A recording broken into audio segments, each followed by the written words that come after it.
My name is Courtney, and I'm 34 years old. As a single mother working night shifts as an emergency room nurse, life was already challenging enough before that terrifying night when my 5-year-old son Jackson couldn't breathe. His asthma attack was severe, but what truly broke me wasn't the medical emergency itself.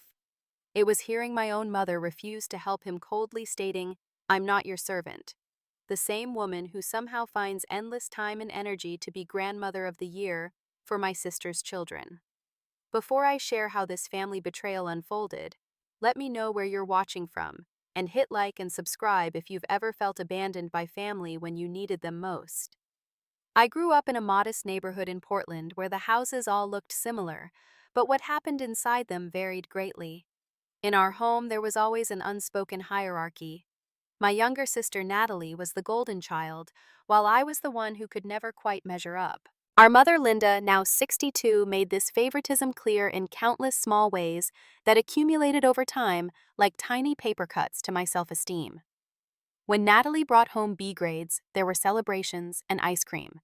When I brought home A's, there were nods and quick dismissals.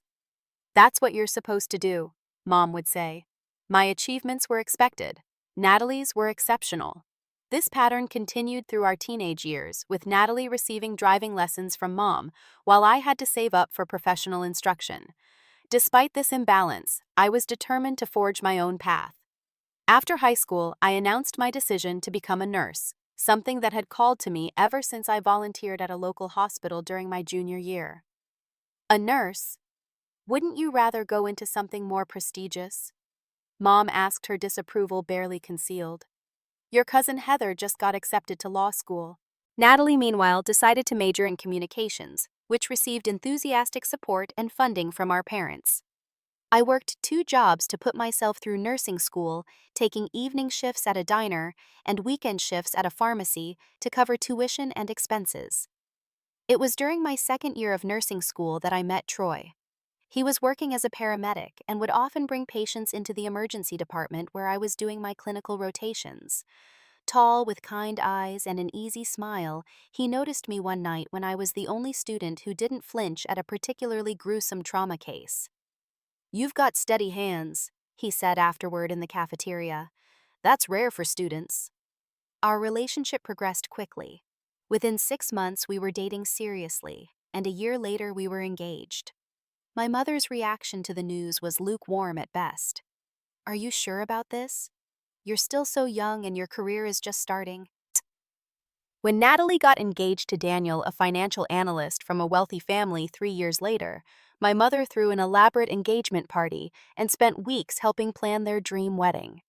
My wedding to Troy had been a small affair at a local park, with my mother complaining about the heat and leaving early. Despite these disappointments, I was happy in my new marriage and thriving in my career as an emergency room nurse.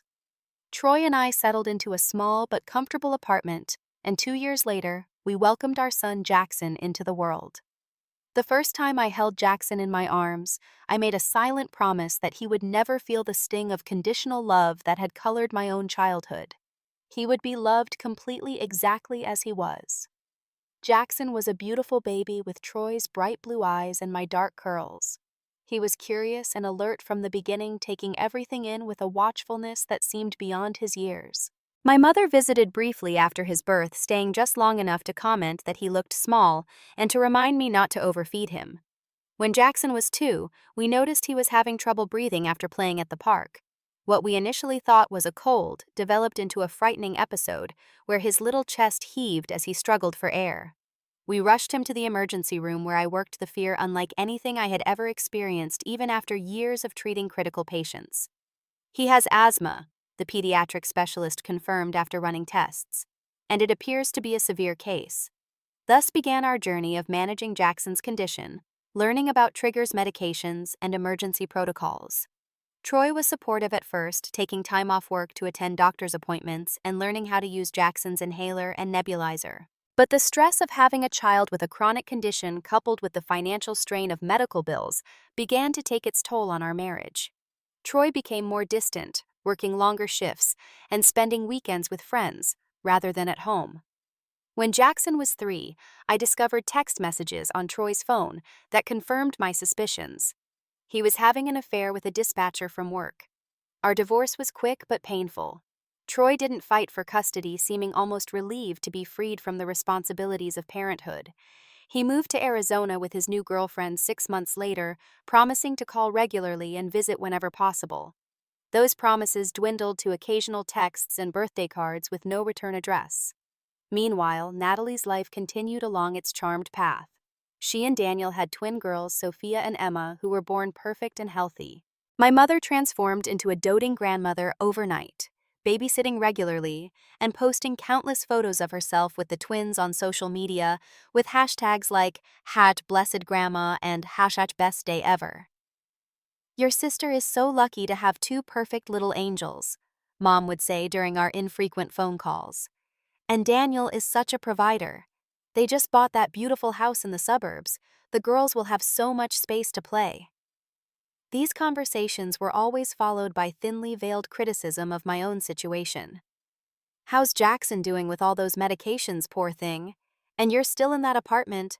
Must be hard to save when you're on a single income." As a night shift nurse and single mother, my life became a constant balancing act. I would work 12-hour overnight shifts 3 to 4 times a week, sleeping when Jackson was at school. My neighbor, Mrs.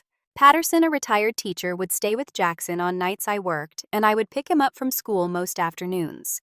My support network was small but mighty. My fellow nurses understood the challenges I faced and would often swap shifts to accommodate Jackson's doctor appointments or school events. My best friend Amber, a respiratory therapist at the hospital, became like an aunt to Jackson, stepping in whenever I needed an extra hand or a shoulder to cry on. "Your mother should be helping more," Amber would say, her frustration on my behalf evident. "She's literally 15 minutes away." But my mother's assistance came with so many strings attached and so much judgment that it was rarely worth the emotional cost. Still, I maintained the relationship for Jackson's sake, believing that having a grandmother in his life, however imperfect, was better than none at all. I would soon learn how devastatingly wrong I was. The tension with my mother had been building for years, but several incidents in the months before the emergency made it impossible to ignore. Each interaction seemed to further expose the vast difference in how she treated Jackson compared to Natalie's twins. Last Christmas, Mom had bought Sophia and Emma elaborate dollhouses, complete with furniture and miniature family members. Jackson received a generic toy car that still had the clearance sticker partially visible on the bottom.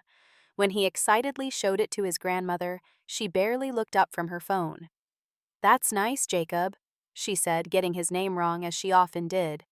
"It's Jackson, Mom," I corrected gently, seeing my son's face fall. "Jackson, Jacob, they both start with J," she replied dismissively.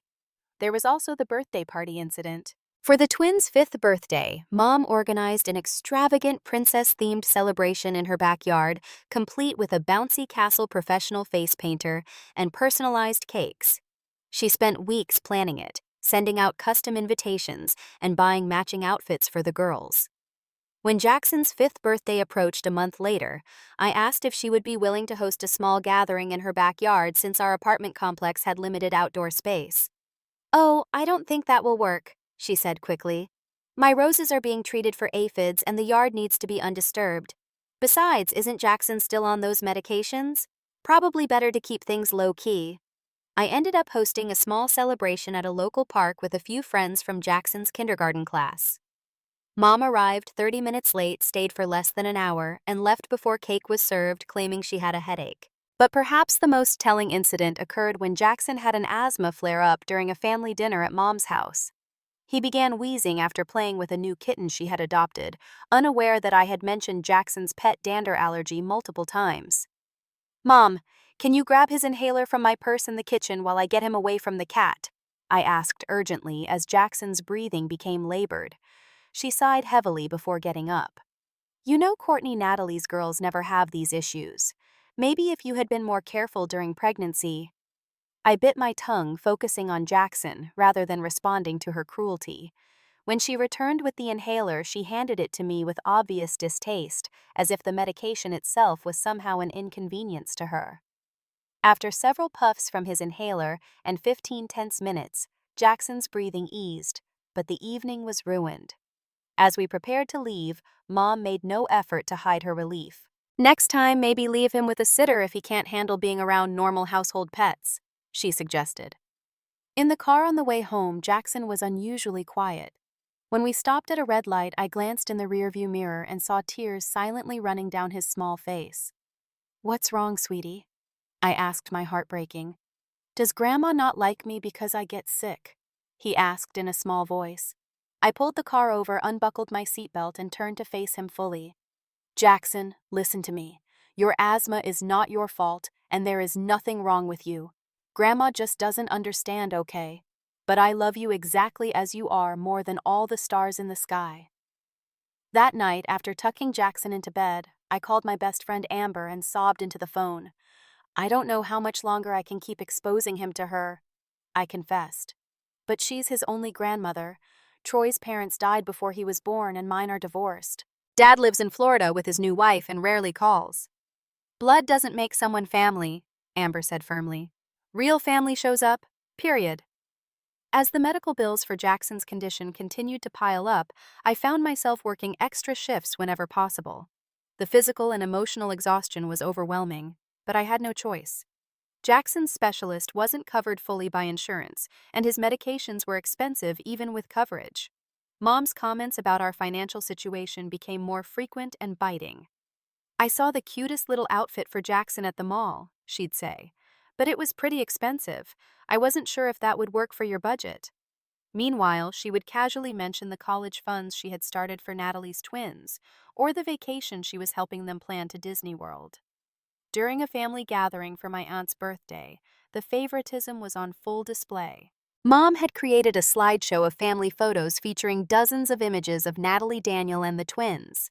Jackson and I appeared in exactly 2 photos, both group shots where we were positioned at the edges.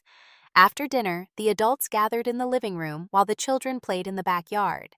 I watched through the window as my mother followed the twins around with her phone, taking video of their every move.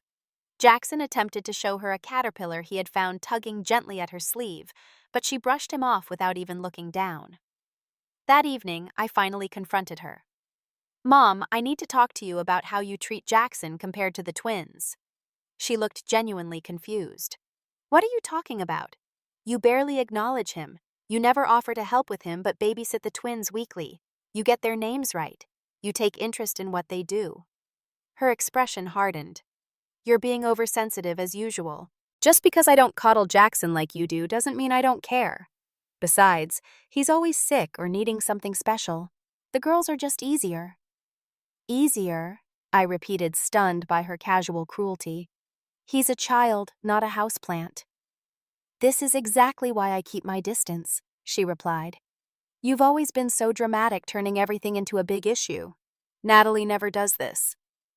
I left shortly after, the familiar mixture of hurt, anger, and resignation churning in my stomach. On our drive home, Amber's words echoed in my mind. Real family shows up. It was time to start building a more reliable support system for both Jackson and myself. I reached out to other single parents at Jackson's school and formed a text group for emergency childcare swaps. I found a more affordable backup sitter, a nursing student named Lily, who was eager to earn extra money. I even looked into after-school programs that could accommodate Jackson's medical needs. But despite these precautions, there are moments in life when everything falls apart at once, and you find yourself with no choice but to rely on the very person who has proven repeatedly they cannot be trusted with your heart or your child's. That moment was coming sooner than I knew. The night everything changed began like many others with an unexpected phone call disrupting what should have been a quiet evening at home with my son. It was a Thursday in November, and a fierce storm was battering Portland, heavy rain pounding against our apartment windows like impatient fists. Jackson and I were curled up on the couch with a bowl of popcorn watching a documentary about sea turtles when my phone rang. The hospital administrator's name flashed on the screen, sending a wave of dread through me. A call this late usually meant only one thing. "Courtney, I hate to do this to you," said Sandra, her voice tight with stress. "But we've got a multi-vehicle pileup on the interstate. 10 critical incoming. We need all available staff. Can you come in?" I looked at Jackson, who was watching me with those perceptive eyes of his. At 5 years old, he was already too good at reading the tension in adult conversations. "I'll try to find someone," I promised Sandra. "Give me 15 minutes to sort out childcare." After hanging up, I immediately called Maria, our regular babysitter who lived in the apartment building. My heart sank when she answered with a congested, raspy voice. "I'm so sorry, Courtney," she croaked. "I've had this flu for 3 days. I can't risk getting Jackson sick, especially with his asthma." I tried Lily, the nursing student, but her phone went straight to voicemail. I remembered she had mentioned an important exam coming up. Next, I called the parents from my emergency childcare group, but the storm had everyone dealing with their own crises. Flooded basements, power outages. One family was even stuck at a relative's house because a tree had fallen across their driveway. With each failed call, the knot in my stomach tightened. I glanced at the clock. Sandra would be calling back soon and the hospital needed me. People's lives were literally hanging in the balance. I looked at the one remaining contact in my phone, my thumb hovering over the name I was most reluctant to call. My mother. "Everything okay, Mommy?" Jackson asked, muting the television. I forced a smile. "Just a busy night at the hospital. I need to find someone to stay with you so I can go help." "Is Grandma coming over?" he asked, his expression a mixture of hope and wariness that broke my heart. "I'm going to ask her," I said, and stepped into the kitchen to make the call. Mom answered on the fourth ring, the sound of a television game show audible in the background. "Courtney, it's almost 9. What's wrong now?" Her tone suggested that whatever it was probably my fault. I swallowed my pride. "Mom, I've been called into the hospital for an emergency. There's a major accident and they're short-staffed. Everyone else is unavailable. Could you please come stay with Jackson for a few hours?" The silence that followed was long enough that I thought we might have been disconnected. "Tonight in this weather," she finally responded. "Can't they find someone else? I was just about to start my face mask routine." I closed my eyes and counted to 3. "Mom, I wouldn't ask if it wasn't absolutely necessary. There are critically injured people coming in. I'm one of the senior trauma nurses on call." More silence than a heavy sigh. "Fine, but you owe me, and I can't stay past midnight. I have brunch with the girls tomorrow and I need my sleep." "Thank you," I said, genuine relief washing over me despite her attitude. "I'll text you the door code." Jackson already had dinner and he should go to bed by 9:30. His medication schedule is on the refrigerator. Yes. I know how to watch a child, Courtney. I raised 2 of my own, if you recall." I bit back a retort about the quality of that care being precisely the issue, and instead thanked her again before hanging up. Jackson was watching me when I returned to the living room. "Is she coming?" "Yes, buddy. Grandma will be here soon. I need to get ready for work, okay? Let's get your nebulizer treatment done before she arrives." I quickly set up his medication, helped him with his breathing treatment, and then changed into my scrubs. By the time the doorbell rang, Jackson was settled back on the couch, his breathing clear for now. Mom entered with a dramatic shiver. "It's absolutely dreadful out there. I nearly hydroplaned twice." I thanked her for coming and quickly went over the essentials. "His rescue inhaler is on his bedside table and there's a spare in my bathroom. If he starts having any breathing issues, give him 2 puffs right away. All the emergency numbers are on the fridge." She waved a dismissive hand. "Goodness, you act like I've never watched him before." The truth was, she rarely had, but this wasn't the time to point that out. I crouched down to hug Jackson tightly. "Be good for Grandma, okay? I'll be back as soon as I can. If you need anything, tell Grandma to call me." "I will," he promised solemnly. "Go help the hurt people, Mommy." With one last grateful nod to my mother, I grabbed my keys and raincoat and rushed out into the storm. The 15-minute drive to the hospital took nearly 30 in the torrential rain. When I finally arrived, the emergency department was in controlled chaos, with staff moving efficiently but urgently as ambulances continued to arrive. "Thank God you're here," said Amber, rushing past with an armful of trauma supplies. "It's a mess. Interstate pileup involving a jackknifed semi. We've got crush injuries, head traumas, a pregnant woman in early labor from the impact." I immediately fell into the familiar rhythm of emergency care, pushing my worry about Jackson to the back of my mind. The first patient assigned to me was a middle-aged man with a severe laceration to his femoral artery. For the next 2 hours, I was completely focused on saving his life, working alongside doctors to stabilize him enough for surgery. It was during a brief moment between patients that I checked my phone and saw a text from my mother. "Your TV subscription doesn't have the channel my show is on. Very inconvenient." I stared at the message in disbelief. People were fighting for their lives around me, and she was complaining about missing a television program.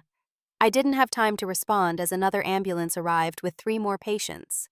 Around 11:30, while I was assisting with a chest tube placement, my phone vibrated repeatedly in my pocket. When I finally had a moment to check it, my blood ran cold. 3 missed calls from Jackson. I immediately stepped into the hallway and called him back, my heart pounding. "Mommy!" His voice was strained and frightened, setting off every alarm bell in my maternal instinct. "Jackson, what's wrong, baby?" "I can't breathe good," he whispered, the wheezing audible even through the phone. "Grandma's watching her show. She said I just need to calm down." Horror washed over me. "Where's your inhaler, sweetie, the one by your bed?" "I can't find it," he said, his voice growing more panicked, which I knew would only make his breathing worse. "Okay, listen to me. Put Grandma on the phone right now." I heard him calling for her, his voice growing fainter. Then the sound of movement. "Courtney, really, I'm missing the climax of my program," my mother said, irritation clear in her voice. "Mom, Jackson is having an asthma attack. He needs his medication right now. Check his bedside table for his inhaler." "Oh, he's fine. He's just worked himself up because you're not here. He's always so clingy with you." The casual dismissal in her tone sent ice through my veins. "Mom, this is serious. He has a medical condition. Please find his inhaler now." "I'm not your servant, Courtney," she snapped. "I already disrupted my entire evening to babysit at the last minute. I don't appreciate being ordered around in the middle of my program." The line went silent for a moment, and then I heard Jackson coughing in the background, the distinctive barking sound that indicated his airways were constricting. "Mom, listen to me very carefully," I said, fighting to keep my voice level.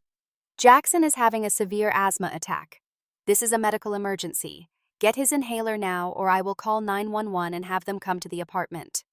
"You're overreacting as usual," she said dismissively. "He was fine until a few minutes ago, probably just wants attention." "Put him on the phone now!" I finally shouted, drawing concerned looks from several colleagues. There was a shuffling sound, and then Jackson was back, his breathing now alarmingly labored. "Mommy, I'm scared," he whispered. "I know, baby. I'm going to help you. Go to my bathroom and look in the medicine cabinet. There's another inhaler there, remember? The one with the blue cap." I listened as he moved through the apartment, his breathing becoming more strained with each passing second. In the background, I could hear my mother complaining about her show being interrupted. "I found it," Jackson finally said, his voice barely audible.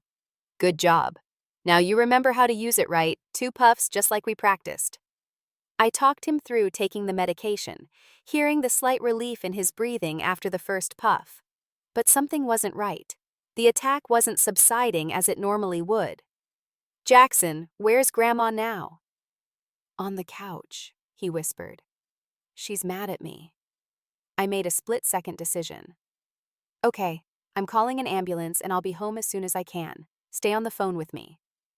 I used the hospital phone to call 911, identifying myself as a nurse and explaining the situation. The dispatcher promised to send an ambulance immediately, but warned that response times were delayed due to the storm and multiple accidents. While keeping Jackson on my cell phone, I quickly explained the situation to my supervisor, who immediately arranged coverage for my patients. "Go," she said firmly. "Family emergency trumps everything else." I stayed on the phone with Jackson as I ran to my car, listening to his increasingly labored breathing.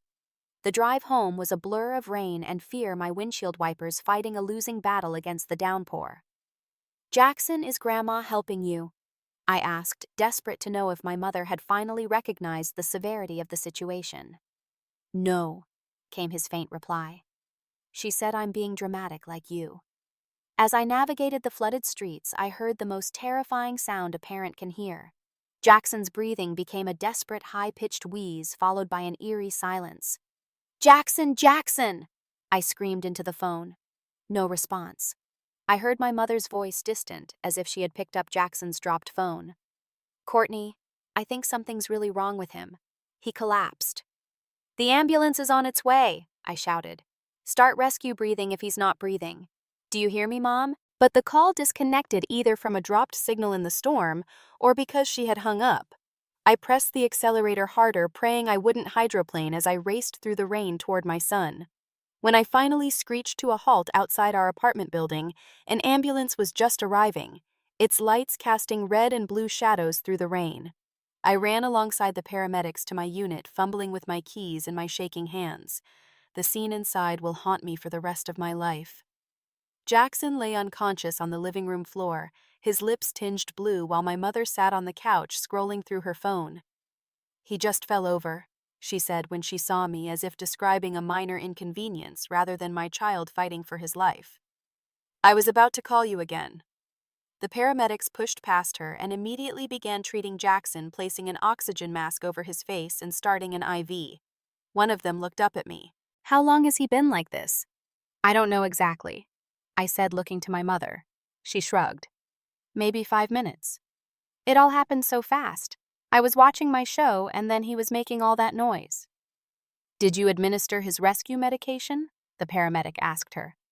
Well, he had that inhaler thing, but he was so worked up I don't think he used it right. I watched as the paramedics loaded my son onto a stretcher, his small body looking impossibly fragile. As they prepared to transport him, my mother stood and collected her purse. I guess I should be going since the emergency services are here. I'll have to record the end of my show now. Oh, and I might need to reschedule book club tomorrow if this runs late. I stared at her, unable to comprehend the complete lack of concern for her grandson, who was literally fighting for his life a few feet away from her. You can leave, I said, my voice eerily calm despite the storm raging inside me. In fact, I want you to leave. She seemed taken aback by my tone. Well, there's no need to be rude about it. I did come over at the last minute to help you. As the paramedics wheeled Jackson toward the door, I turned to follow them. My mother's voice stopped me. Courtney, really, when are you going to be done with all this drama? It's exhausting for everyone. It was at that moment that something inside me broke irreparably. But I didn't have time to address it then. My son needed me, and unlike my mother, I would never fail him when he needed me most. We're going to Portland General, the lead paramedic informed me. You can follow behind us. I nodded, took one last look at my mother, who was now putting on her coat as casually as if leaving after a pleasant social visit, and followed the stretcher carrying my son into the stormy night. The next 12 hours in the pediatric intensive care unit were the longest of my life. Despite working in a hospital, being on the family side of emergency care was a completely different experience filled with helplessness and fear that I had never fully appreciated before. Jackson was immediately placed on high-flow oxygen and given intravenous steroids and bronchodilators. The pediatric pulmonologist on call, Dr. Winters, spoke to me in the quiet, measured tones I recognized as those used for serious situations. His oxygen saturation was dangerously low when he arrived, she explained. We're stabilizing him, but I need to understand what happened. You said he has a history of asthma. I nodded, explaining his diagnosis, treatment plan, and what had happened that night. When I mentioned my mother's refusal to help him use his rescue inhaler, Dr. Winter's professional composure slipped for a moment, her expression hardening. That delay in treatment could have been catastrophic, she said carefully. He's responding to treatment now, but I want you to understand how close this was. If the ambulance had been delayed even a few more minutes. She didn't finish the sentence. She didn't need to. I was a nurse. I knew exactly what she was saying. My son had nearly died. Can I see him? I asked, my voice breaking. She nodded and led me to his bedside. Jackson lay small and pale against the white hospital sheets, an oxygen mask covering half his face, monitors beeping steadily beside him. His chest still rose and fell with more effort than normal, but the desperate struggle from earlier was gone. I took his small hand in mine, mindful of the IV, and finally allowed myself to cry. Amber arrived an hour later, still in her scrubs, carrying a paper bag that smelled of coffee and something sweet. Sandra told me what happened, she said, pulling me into a tight hug. I brought you breakfast and a change of clothes. I figured you'd be here a while. He almost died, Amber. I whispered, the reality of those words hitting me anew, because my mother couldn't be bothered to help him. Where is she now? Amber asked, looking around the waiting area as if expecting to see Linda there. I let out a bitter laugh. God knows. She left the apartment while they were loading Jackson into the ambulance, said something about missing her book club tomorrow. Amber's expression darkened. You're kidding me. I wish I was. As if summoned by our discussion, my phone buzzed with a text from my mother. How is Jackson this morning? Hoping you don't have to cancel your shifts this weekend. Also, Natalie wanted to know if you're still joining us for the family trip to the coast next month. We need to confirm numbers with the rental house. I stared at the message in disbelief, showing it to Amber, whose eyes widened. Is she serious? Her grandson is in intensive care and she's asking about vacation plans. Before I could respond, another text arrived. By the way, I don't appreciate the tone you took with me last night. I dropped everything to help you. A moment later, my phone rang. Natalie's name flashed on the screen. I considered ignoring it but decided to answer, stepping into the hallway for privacy. Courtney, what on earth did you say to Mom? Natalie demanded without preamble. She's really upset. Upset, I repeated, incredulous. Natalie, do you have any idea what happened last night? Mom said Jackson had some kind of asthma episode and you overreacted and were rude to her. The familiar anger rose in me, but this time it was accompanied by something new, a steely resolve. Jackson didn't have some kind of episode. He had a severe asthma attack that landed him in the PICU. He could have died because Mom refused to help him use his inhaler. She literally told him she wasn't my servant when he asked for help breathing. The silence on the other end of the line told me this information didn't match whatever version of events my mother had shared. That can't be right, Natalie finally said, but her tone had lost its accusatory edge. I was on the phone with him when it happened, Natalie. I heard her. She was more concerned about missing her TV show than the fact that her grandson couldn't breathe. But she said it was just a little cough and you were being dramatic as usual. He's in intensive care, Natalie, on oxygen, with an IV. Does that sound like a little cough to you? My voice broke. You know what? I can't do this right now. My son needs me. I hung up and returned to Jackson's bedside, where Amber was gently adjusting his oxygen mask. She looked up as I approached. Everything okay? I shook my head. Apparently I'm the villain in my mother's version of events. Of course you are, Amber said with a sad smile. You challenged her narrative. That makes you the bad guy. As morning shifted to afternoon, more of my coworkers stopped by. Sandra brought a stuffed animal for Jackson and a gift card for the hospital cafeteria for me. 2 nurses from my unit came by during their break, offering to cover additional shifts if I needed time off. Dr. Chen, an emergency physician I often worked with, stopped in to check on Jackson personally. I was overwhelmed by their kindness, this chosen family of colleagues who showed more concern for Jackson in a few hours than my mother had in his entire life. It was during a quiet moment in the hospital chapel where I had gone to gather my thoughts that I made my decision. I couldn't continue exposing Jackson to someone who saw him as an inconvenience, who would leave him gasping for air rather than miss a television program. Blood relation or not, my mother had proven herself dangerous to my child. When I returned to Jackson's room, I was surprised to find a hospital social worker waiting to speak with me. Ms. Anderson, I'm Marissa from Patient Support Services. Do you have a moment to talk? For a panicked second, I wondered if someone had reported me for negligence for leaving Jackson with an inadequate caregiver.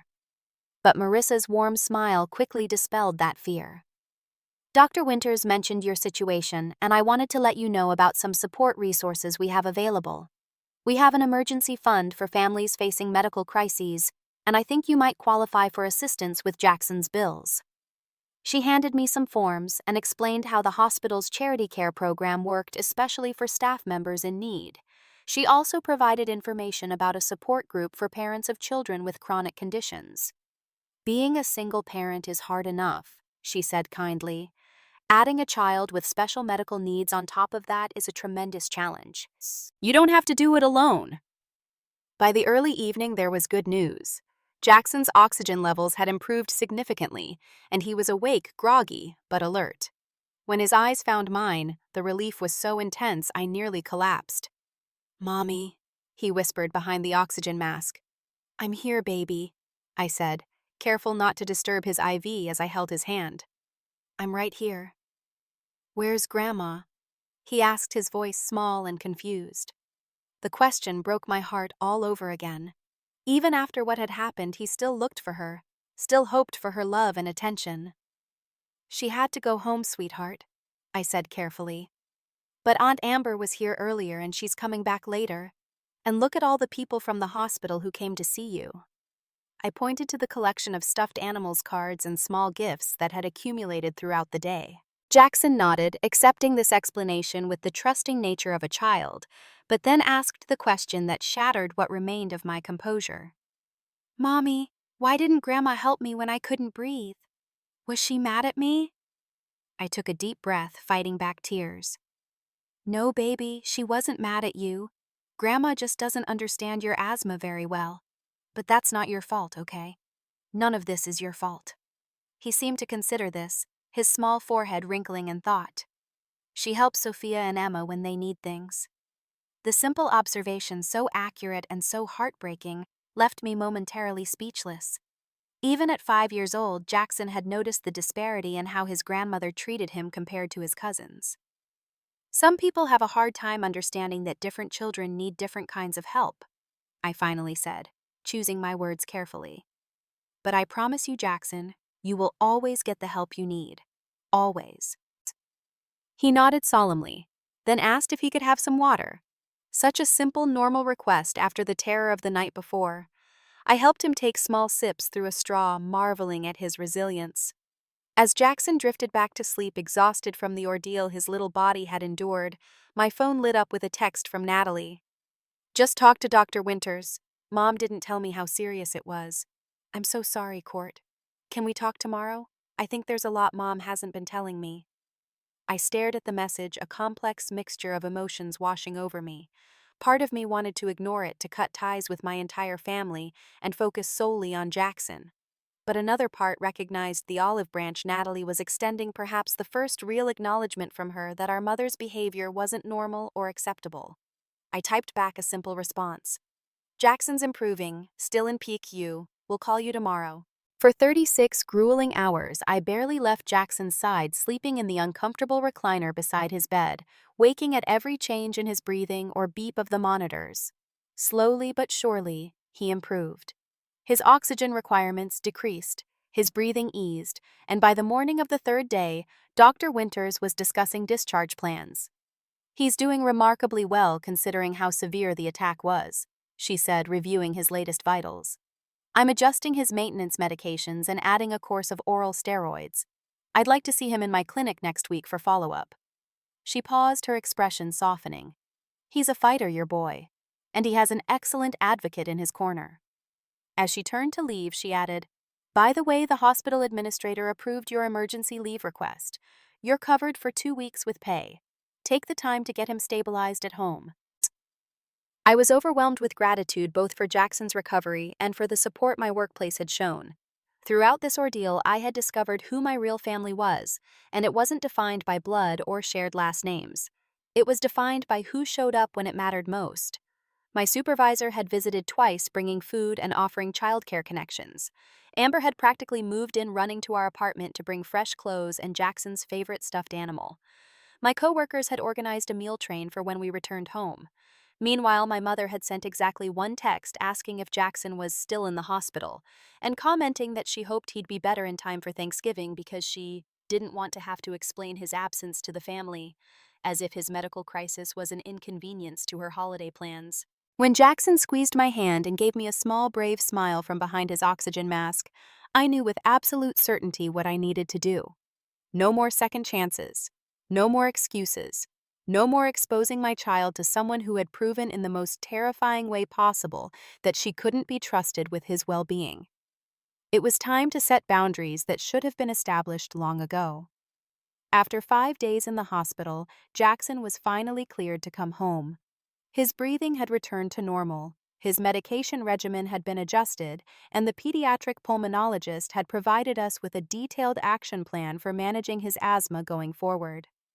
Though still tired from his ordeal, Jackson was eager to return to our apartment and sleep in his own bed, surrounded by his favorite books and toys.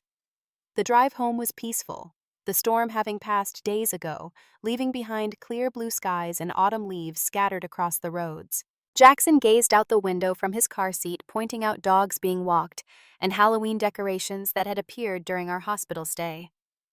"Can we make our pumpkin today?" he asked, referring to our annual tradition of carving a jack-o'-lantern together. "Maybe tomorrow, buddy," I said, glancing at him in the rearview mirror. "Today is just for resting and settling back in. Okay." He nodded, already looking more like himself than he had in days. The crisis had passed, but the emotional aftermath was still very much present for me. Every time I thought about how close I had come to losing him, a cold terror gripped my heart. As we pulled into the parking lot of our apartment complex, I noticed a familiar car that made my stomach clench. My mother's silver sedan was parked near our unit, and beside it was Natalie's red SUV. They were both leaning against my mother's car, apparently waiting for us. "Grandma and Aunt Natalie are here." Jackson observed his tone neutral in a way that broke my heart. Even at 5, he had learned not to show too much excitement about his grandmother's presence. "Yes, they are," I said carefully. "Let's see what they want." "Okay." I helped Jackson out of his car seat and gathered the bag of his belongings from the hospital. He held my hand as we approached my mother and sister, his steps slowing slightly. My mother straightened up when she saw us, her expression an unconvincing mask of concern. Natalie looked genuinely worried, her eyes red-rimmed as if she had been crying. "There's my brave boy," Mom said with artificial cheer, reaching into her purse. "Look what Grandma brought you." She pulled out a small toy car similar to the one she had given him for Christmas, still with its price tag partially visible. Jackson accepted it politely, but didn't smile. "Thank you, Grandma." "We've been waiting for almost an hour," Mom said to me, her tone carrying a hint of accusation. "You didn't tell us when you were being discharged." "I wasn't aware I needed to," I replied evenly. "Jackson needs to rest. This isn't really a good time for visitors." Natalie stepped forward, placing a hand on Mom's arm as if to restrain her. "We understand that. We just wanted to see how he was doing and make sure you had everything you needed." "And to clear up this ridiculous misunderstanding," Mom added. "The way you rushed out of the apartment that night, anyone would think I'd done something wrong." I felt a surge of protective anger, but managed to keep my voice steady.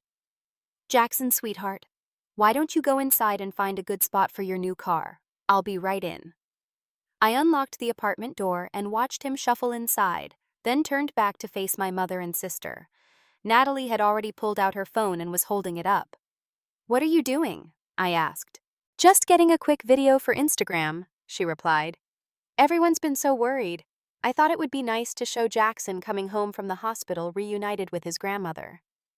"Put the phone away, Natalie," I said firmly. "This isn't a photo op."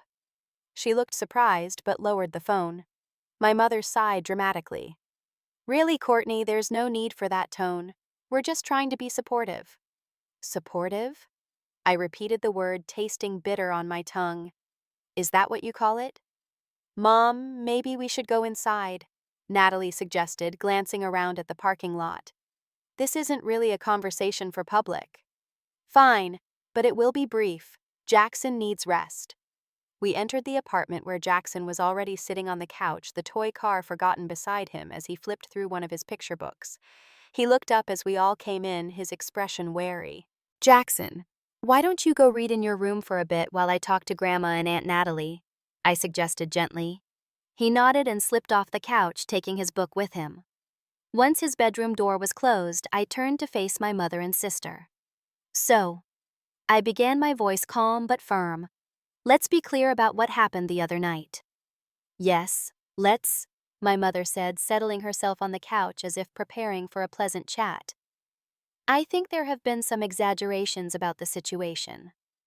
"Exaggerations?" I repeated, struggling to maintain my composure.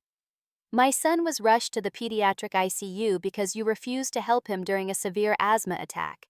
He almost died." "That's a bit dramatic, don't you think?" Mom replied with a dismissive wave. "He was coughing, yes, but children cough. If I'd known it was actually serious..." I told you it was serious, I interrupted. I was on the phone with him. I heard you say, and I quote, "I'm not your servant," when he asked for help finding his inhaler. My mother's face flushed. You're taking that completely out of context. I was in the middle of my program and he was interrupting constantly. I simply meant that he needed to wait a moment. Wait a moment. While he couldn't breathe, while his lips were turning blue. Natalie looked increasingly uncomfortable. Mom, that's not what you told me. You said it was just a minor coughing fit and Courtney overreacted. Well, that's how it seemed at the time, Mom insisted. I'm not a doctor or a nurse like Courtney. How was I supposed to know? Because I told you, I exclaimed, my control finally slipping. I explicitly told you he was having an asthma attack and needed his medication immediately. And even if you somehow missed that, any reasonable person would be concerned when a child is struggling to breathe. I turned to Natalie. Did she also tell you that she was sitting on the couch scrolling through her phone when paramedics were treating Jackson on our living room floor, or that her main concern was missing her book club the next day? Natalie's eyes widened. No, she didn't mention that part. Because it's not true, Mom said quickly. I was very concerned. I was about to call 911 myself when you arrived. The call logs on my phone will show that I was the one who called 911 from the hospital, I countered. And the paramedics can confirm you were on the couch when they arrived, not helping Jackson in any way. My mother's expression hardened. I see what this is. You're trying to make me look bad to justify your own failings as a mother. If you had been home where you belonged instead of working another shift. Stop right there, I said, my voice deadly quiet. Don't you dare try to blame me for doing my job for saving lives that night while trusting that you, his grandmother, would take care of him for a few hours. Well, it's not my fault he has all these problems, Mom retorted. Natalie's girls are perfectly healthy. They never need all these special medications and treatments. The casual cruelty of the comparisons struck me like a physical blow. I saw Natalie flinch as well. Mom, that's a terrible thing to say, she murmured. It's just the truth, Mom insisted. You take better care of your pregnancy, you have healthier children. I was very careful when I was pregnant with both of you, but clearly Courtney wasn't as diligent. Something inside me snapped at that moment. All the years of subtle and not so subtle criticisms, the constant comparisons, the blatant favoritism, crystallizing into a clarity I had never experienced before. Get out, I said quietly. My mother looked startled. What? I said get out. Both of you. Now. Courtney, be reasonable. Mom started, but I cut her off. There is nothing reasonable about the way you've treated Jackson his entire life. Nothing reasonable about ignoring a child having an asthma attack because your TV show was more important. Nothing reasonable about suggesting his medical condition is somehow my fault. I moved to the door and opened it. I have tolerated your behavior for years because I thought having a grandmother, even a neglectful one, was better than none. I was wrong. Jackson deserves better, and so do I. My mother stood, her face flushed with anger. You're being ridiculous and ungrateful, after everything I've done for you. What exactly have you done for me, Mom? Or for Jackson? Name one thing. One genuine act of support or love that didn't come with strings attached. She opened her mouth, then closed it again, unable to come up with a response. That's what I thought, I said. Please leave and don't come back. We're done. You don't mean that, she said, her tone shifting to something between pleading and threatening. We're family. You can't just cut me out. Watch me. Natalie had remained silent during this exchange, but now she stood as well. Courtney, I understand you're upset, but maybe once things calm down. There's nothing to calm down from Natalie. This isn't a temporary decision made in anger. It's a boundary I should have set long ago. Mom has shown me exactly who she is and what she thinks of my son. I believe her. My mother gathered her purse, her movements stiff with indignation. When you come to your senses and want to apologize, you know where to find me. I didn't bother to respond, simply holding the door open wider.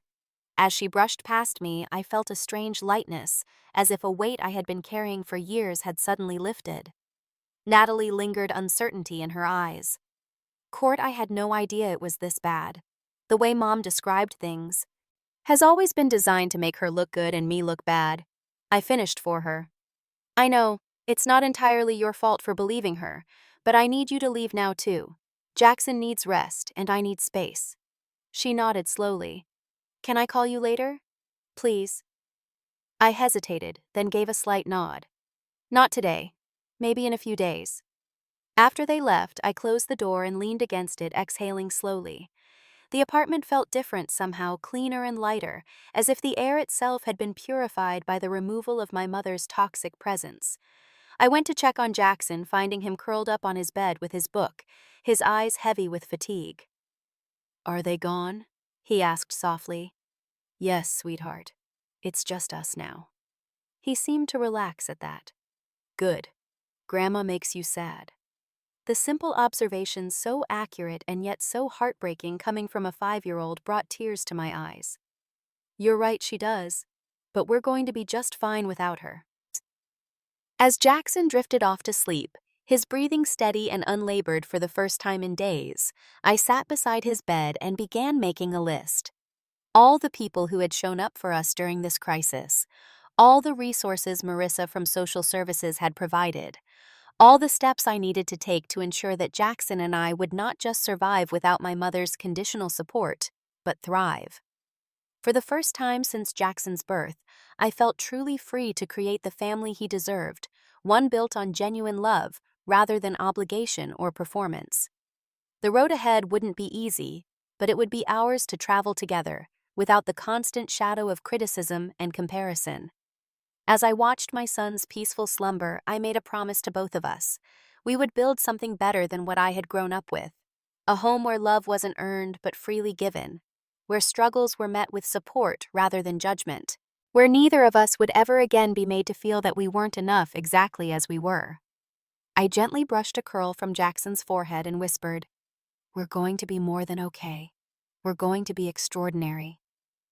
6 months after that terrible night, and the life-changing decisions that followed, Jackson and I settled into a new rhythm that felt more authentic and peaceful than anything we had experienced before.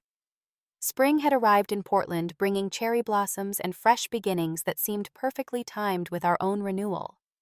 Our apartment was the same, but we had transformed it, painting Jackson's room the deep blue he had always wanted, but my mother had called too dark and depressing. We hung artwork he created at school and filled bookshelves with stories about brave children overcoming obstacles.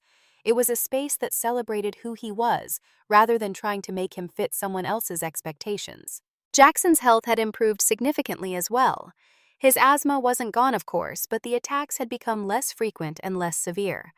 Dr. Winters, who had now become his regular pulmonologist, suggested that reduced stress might be playing a role in the improvement. Emotional stress can be a significant trigger for asthma, she explained during a checkup. Sometimes the environment we live in affects our physical health more than we realize. I had taken the full 2 weeks of emergency leave the hospital offered, using the time to establish new routines and support systems. When I returned to work, it was with a modified schedule that the nursing director had helped create, allowing me to work primarily day shifts with predictable hours. Perhaps the most significant change was the childcare co-op I had helped establish, with 4 other single parents from Jackson's school. We created a rotating schedule where each of us took turns watching the children after school and on weekends when someone needed to work. The arrangement provided Jackson with playmates and me with reliable, trustworthy childcare from people who understood our situation. My friendship with Amber had deepened into something that felt like true family. She had a key to our apartment and came for dinner at least once a week. Jackson called her Aunt Amber without prompting, and she took the role seriously, showing up for his school events and learning everything about his condition so she could help during emergencies. Every so often, colorfully wrapped packages would arrive addressed to Jackson, with no return address but postmarked from my mother's zip code. The first time I had been tempted to send it back unopened, but then decided that would give her too much power over us still. Instead, I donated the items, usually expensive toys or clothing, to the children's hospital where Jackson had been treated. Transforming her attempts at manipulation into something positive felt right. Natalie had surprised me by reaching out consistently in the months following our confrontation. Our relationship was still complicated, but she seemed genuinely interested in understanding my perspective and building a healthier connection. I've started therapy, she confided during one of our coffee meetings the first time we had seen each other in person since that day in my apartment. I'm beginning to see patterns in how Mom treated us that I never noticed before. Or maybe I didn't want to notice. She had come to visit Jackson and me several times without our mother and without her phone in hand for social media documentation.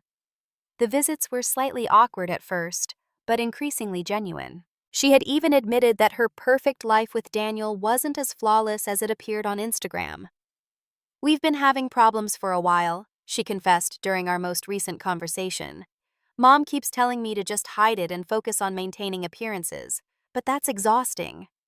"That sounds familiar," I had replied, feeling a new kind of connection with my sister, one based on shared understanding rather than competition. As for my mother, she had cycled through various strategies to regain access to our lives. First came the angry calls and texts accusing me of cruelty for keeping Jackson from her. When those went unanswered, she tried recruiting family members to plead her case, telling them a version of events that painted her as the victim of my unreasonable behavior.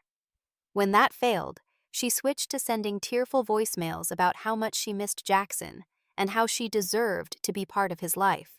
There was never an apology, never an acknowledgement of what she had done or the harm she had caused. It was always about her feelings, her desires, her perceived rights as a grandmother. I saved every message and documented every attempt at contact just in case legal measures ever became necessary. But mostly, I simply maintained the boundary I had established that day in our apartment. No access without accountability. No relationship without respect. As Christmas approached, Jackson and I prepared to host our first holiday gathering in our apartment. We bought a small tree and decorated it with ornaments we made together. I took time off from December 23rd through the 26th, and we planned a special meal with Amber, two families from our childcare co-op, and somewhat surprisingly Natalie, who had asked if she could join us without Mom or Daniel. On Christmas Eve, as we prepared cookie dough together, Jackson looked up at me with flour on his cheeks and asked, "Do you think Grandma is sad that she can't come to our Christmas?" I wiped my hands on a towel and crouched down to his level. "She might be, sweetheart, but sometimes people make choices that have consequences they don't like." "Like when I don't clean my room and then I can't have screen time?" he asked, trying to make sense of it in terms he understood. "Something like that. Grandma made choices that weren't safe or kind, and now she doesn't get to be part of our special days." He nodded thoughtfully. "My friend Zach's grandma died, so he doesn't have one anymore. And Maya has two grandmas, but they live really far away. I guess families are all different." "They absolutely are," I agreed. "Family isn't just about who you're related to, it's about who loves you and takes care of you no matter what." "Like Aunt Amber," he said confidently. "Exactly like Aunt Amber." 2 days after Christmas, Natalie came over for coffee while Jackson was having a play date at a friend's house. She seemed nervous, fidgeting with her mug and checking her phone repeatedly. "Everything okay?" I asked. She took a deep breath. "I told Mom I spent Christmas with you and Jackson." "How did that go?" I asked, already guessing the answer. "About as well as you'd expect. She accused me of betraying her, said I was choosing your side instead of being loyal to family." She shook her head. "The thing is, I finally realized something important. When Mom talks about loyalty to family, she only means loyalty to her. It's never gone both ways." "That's a hard realization to come to," I said softly, recognizing my sister's pain because I had experienced it myself. "The twins keep asking about Jackson," she continued. "They miss their cousin. I've been thinking maybe we could do some outings together, just us and the kids. No social media, no mom, no pressure. Just cousins being cousins." The offer touched me deeply. "I think Jackson would love that." In January, Jackson had a follow-up appointment with Dr. Winters. After examining him thoroughly and reviewing his peak flow diary, she smiled broadly. "His lung function has improved 20% since our last visit," she announced. "That's remarkable progress." Jackson beamed with pride, sitting a little straighter on the exam table. "I use my maintenance inhaler every day, even when I don't want to," he told her seriously. "That's excellent self-care." Dr. Winters praised him. "You're becoming quite the expert on managing your asthma."